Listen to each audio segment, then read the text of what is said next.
Hola, aceptar nos transforma. ¿Cuáles son las 4 etapas del proceso de aceptación desde la perspectiva de la psicoterapia de Jung y el cuarto camino de Gurdjieff? Aceptar lo que la vida nos propone pareciera una proposición muy simple, sencilla, especialmente cuando las circunstancias nos favorecen, cuando van en el sentido de nuestras expectativas. Pero cuando vivimos momentos de crisis, cuando las cosas no van bien, cuando como hoy en día vemos a gran parte de la humanidad sumida en una realidad frustrante, distópica y para muchos sorprendente, ¿qué significa la aceptación? Y en todo caso, y más importante aún, ¿qué diferencia hay entre la aceptación y la resignación? Y cómo entender estos dos procesos desde las ideas de estas psicologías. Bienvenidos al Escarabajo de Oro de la Escuela de Psicología y Filosofía Aztlán. Ya comenzamos.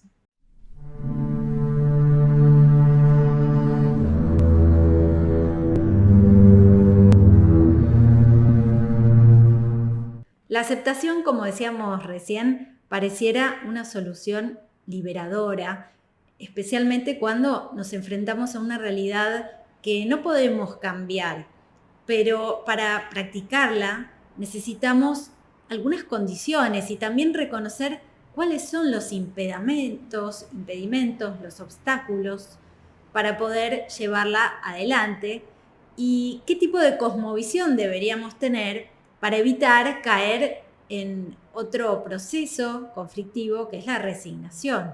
Aceptar no es resignarse, vamos a hablar de esto. Y las preguntas serían, ¿qué es lo que aceptamos respecto a lo que la vida propone? ¿Y qué es lo que habitualmente tendemos a negar, a rechazar? Aquello que nos causa conflicto cuando miramos para otro lado, o si hacemos la famosa práctica de el avestruz, ¿no? El avestruz que pone la cabeza en un hoyo debajo de la tierra para evitar enfrentarse con las cosas tal como son. Entonces, consideramos desde las perspectivas de estas psicologías que una de las principales causas y semillas, podríamos decir, del sufrimiento es no aceptar la vida tal como es, y esto tiene que ver mucho con lo que nos han enseñado, lo que nos han dicho sobre lo que se supone que es la vida, lo que se supone que deberíamos esperar. Todo esto va creando en nosotros una serie de expectativas falsas, una serie de características, falsa personalidad, ¿no?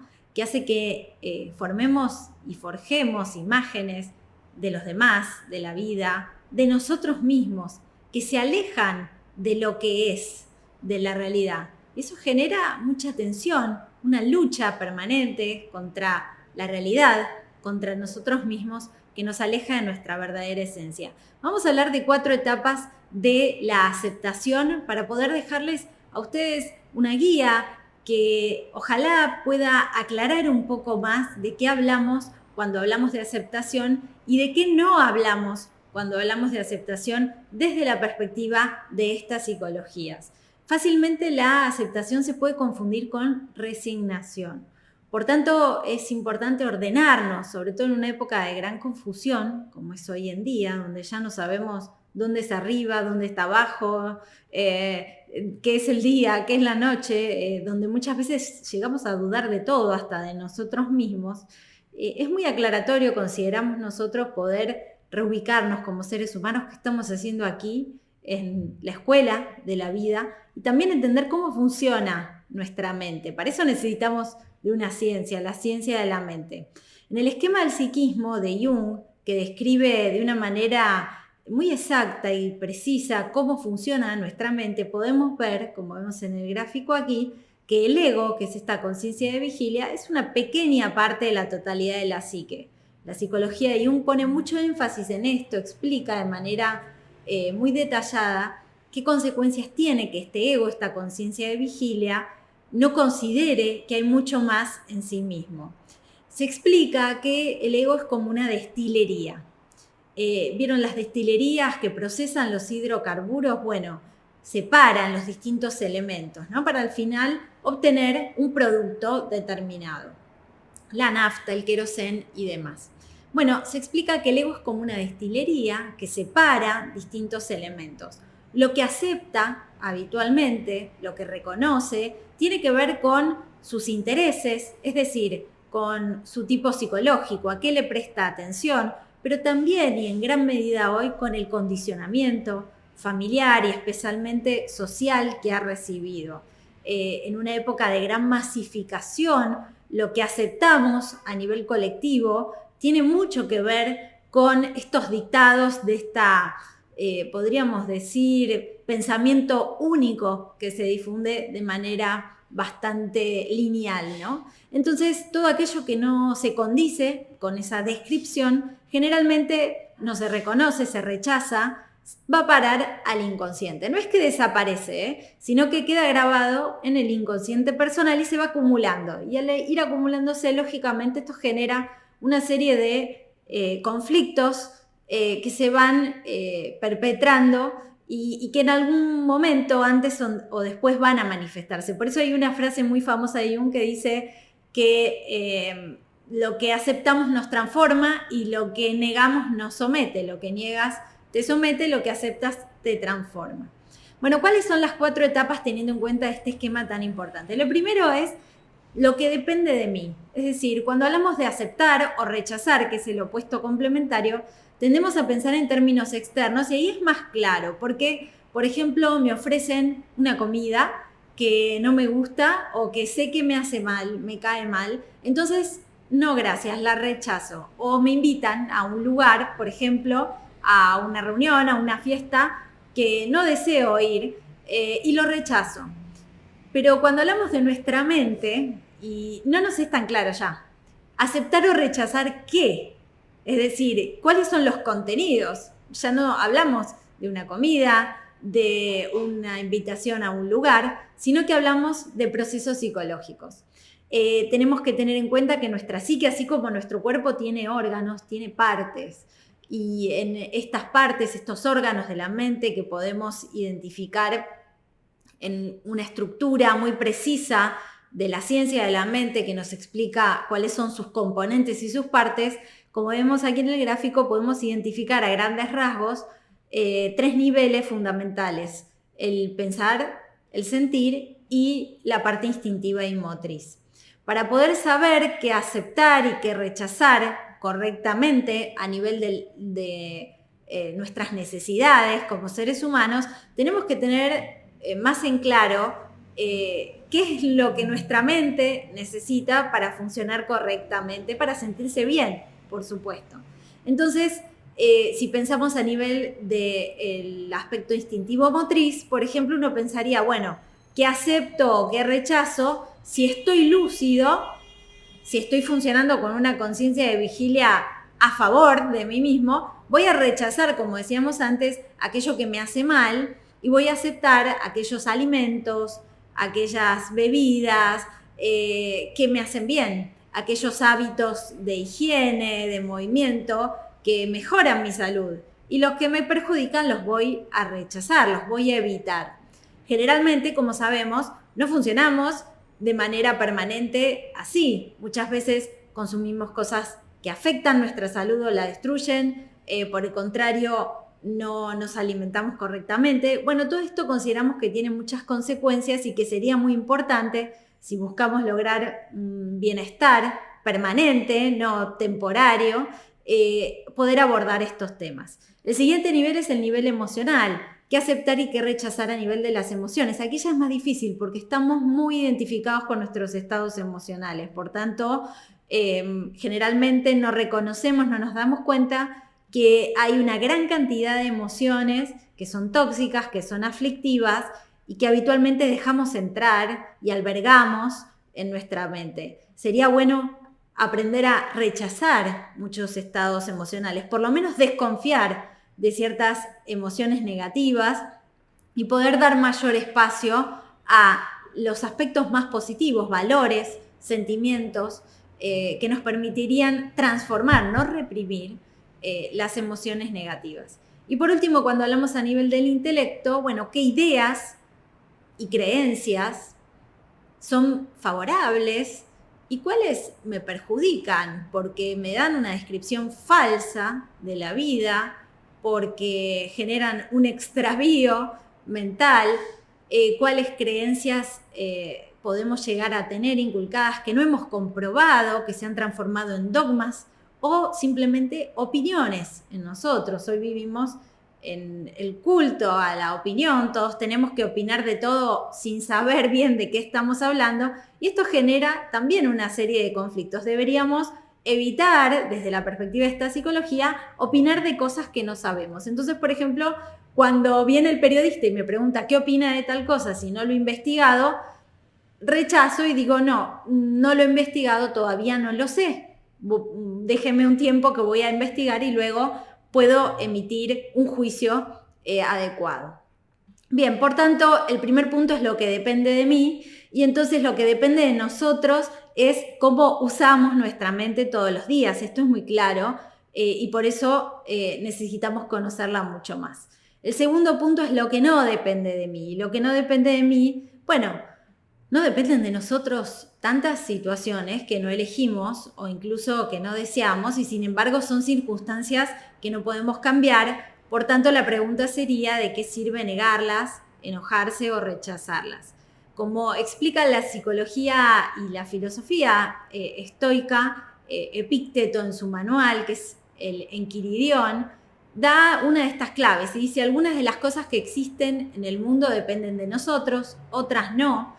De nosotros dependen nuestras acciones, opiniones, inclinaciones, deseos o aversiones. De nosotros no dependen lo que no es nuestra propia acción. Por ejemplo, si no me gusta la lluvia, nada sirve que me ponga de mal humor por eso. Si lo acepto como un proceso natural y sé que hay días que son soleados y habrá otros días que no, y entiendo que es parte de procesos naturales y necesarios, entonces ya no me resisto a aceptar algo que de todas formas, me guste o no, va a llover y seguirá lloviendo. Por tanto, qué importante, y acá ponemos un ejemplo en el ámbito climático, pero traslademos esto a otros procesos y circunstancias personales. Ya no es tan fácil y produce un gasto innecesario muchas veces no poder aceptar las realidades que se nos presentan. De todos modos, tenemos que tener en cuenta también en qué época estamos viviendo. Estamos viviendo en una época de fin de una civilización donde vamos a encontrar muchas situaciones producto de una forma de vida errada, equivocada, de varios siglos, anclada en una concepción muy materialista, muy extrovertida de la vida, donde tenemos que cumplir con ciertas metas, se supone, externas, llegar a tener éxito, recibir reconocimiento social, tener cierto estatus, y si llegamos a un momento en nuestra vida y no hemos logrado todo eso, probablemente nos sintamos fracasados. Pero la pregunta sería, ¿hemos fracasado nosotros? ¿Es el individuo el que ha fracasado? ¿O lo que ha fracasado es el sistema de vida materialista, ateo, individualista, egocéntrico? Más bien tendemos a pensar que es la proposición de la forma de vida la que ha fracasado y no el individuo, que puede haber cumplido con otras metas, con otros valores que son fundamentales. Entonces, tener en cuenta aquello que no depende de nosotros también nos invita a conocer mejor qué época estamos viviendo, a reconocer la realidad tal como es, lo que no significa resignarme a aquello que está mal. Bueno, el siguiente punto es el aceptarme a mí mismo tal como soy. Esta idea tiene muchas aristas. ¿Por qué? Porque aceptarse uno mismo puede tomarse en el sentido equivocado, es decir, por ejemplo, aceptarme tal como soy sería aceptar todos mis defectos psicológicos y hacerlos y repetirlos una y otra vez. No estamos hablando de eso, no estamos hablando de aceptar una falsa personalidad, sino que estamos hablando de poder, a través de una práctica de la observación, que sería el paso previo a aceptarme, poder conocerme tal como soy, con las sombras, los aspectos oscuros y los aspectos luminosos, poder verme y no creer que ya me conozco en base a la descripción que han dado de mí mismo y que generalmente está muy alejada de la realidad tal como es. Entonces, generalmente puede pasar que uno, después de determinados años, por experiencias que ha tenido, se da cuenta de que tiene algún defecto particular. Pero nos cuesta mucho aceptarlo de una manera más profunda. Por ejemplo, puedo ser una persona perezosa, ¿no?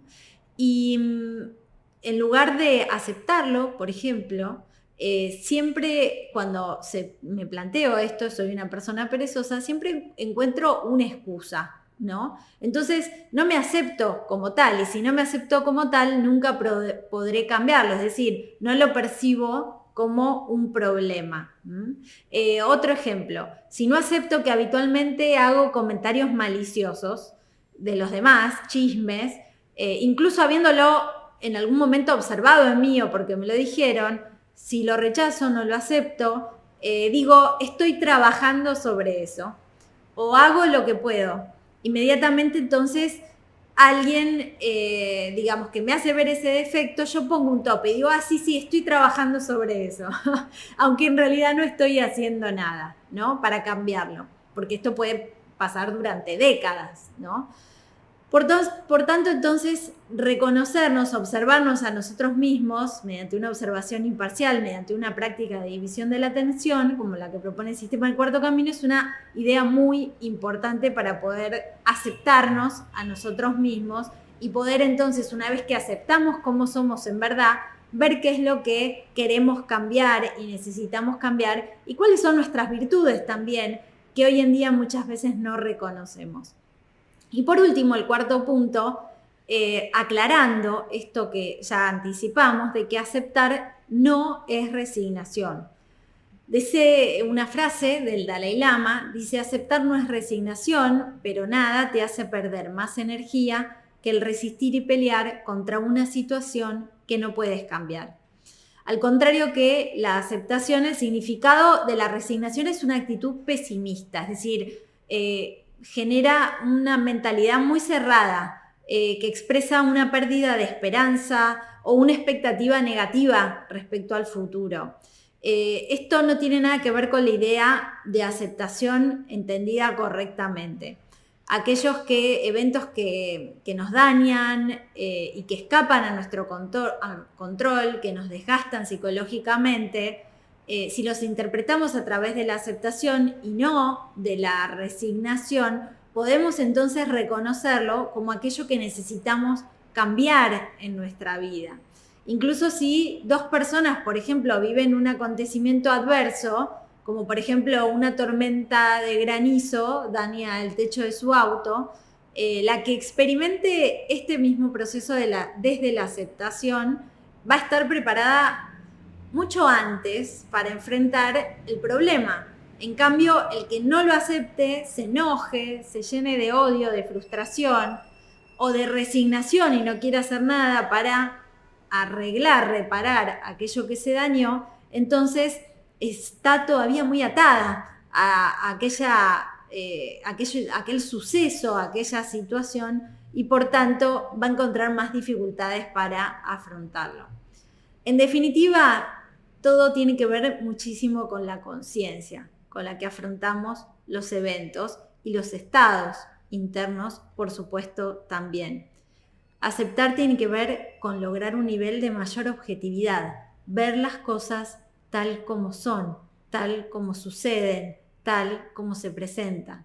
No significa volvernos pasivos, tampoco significa caer en los otros extremos de querer cambiar todo el mundo externo sin hacer ningún cambio interior. Eso ya ha fracasado muchas veces en la historia.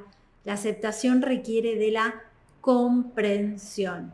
Y esto es un proceso que necesitamos ir logrando, consideramos nosotros, cada uno en nuestro mundo interior, a través de de métodos, a través de guías, de mapas que nos ayuden, ¿no? Así como usamos los mapas y las guías cuando estamos en territorios desconocidos.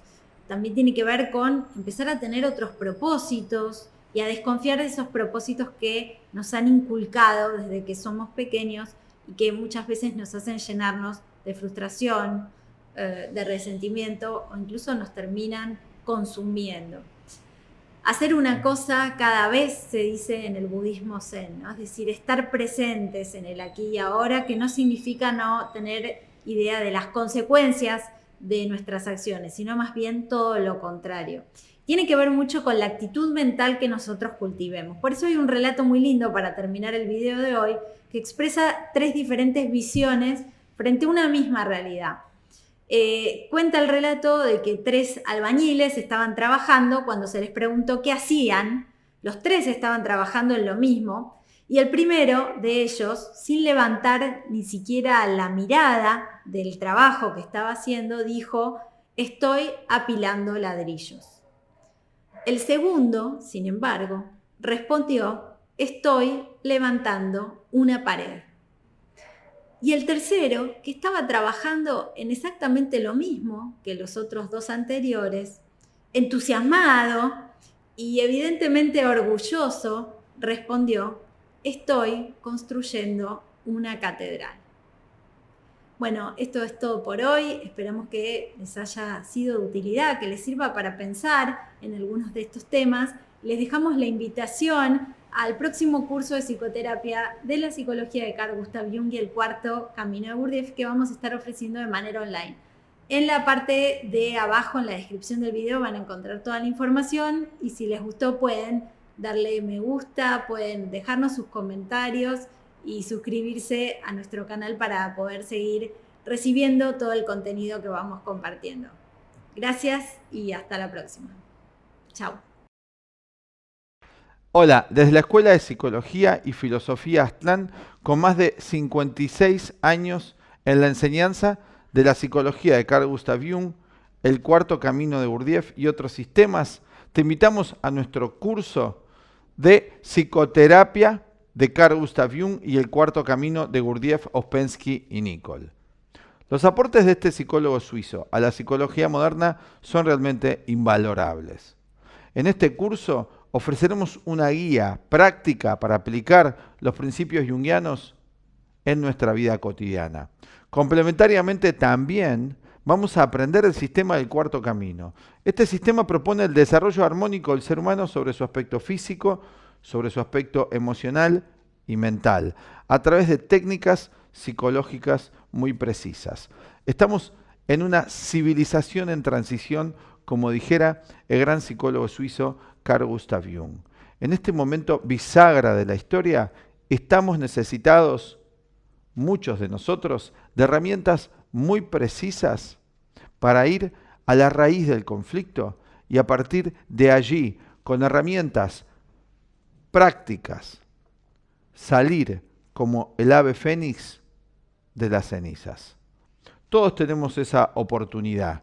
Y los principios de la psicología de Jung, como los del 4º Camino Gurdjieff, ya hace más de un siglo empezaron a difundirse, tanto en Occidente como en Oriente, para brindarle al individuo, a la mujer y al hombre de hoy, una guía eficaz para comprender la naturaleza del mundo interior en el cual en parte vivimos, que es nuestro mundo psicológico, y el mundo exterior también en el cual vivimos. Es evidente hoy para muchos de nosotros que hay una relación inmediata entre lo que pensamos y lo que sucede allí en nuestra vida. Queremos vivir una vida mejor en lo social, en lo económico, en lo afectivo, en las relaciones. Pero para eso ya se hace imprescindible para algunos empezar a ver que aquello que sucede ahí afuera es efecto de lo que sucede aquí adentro.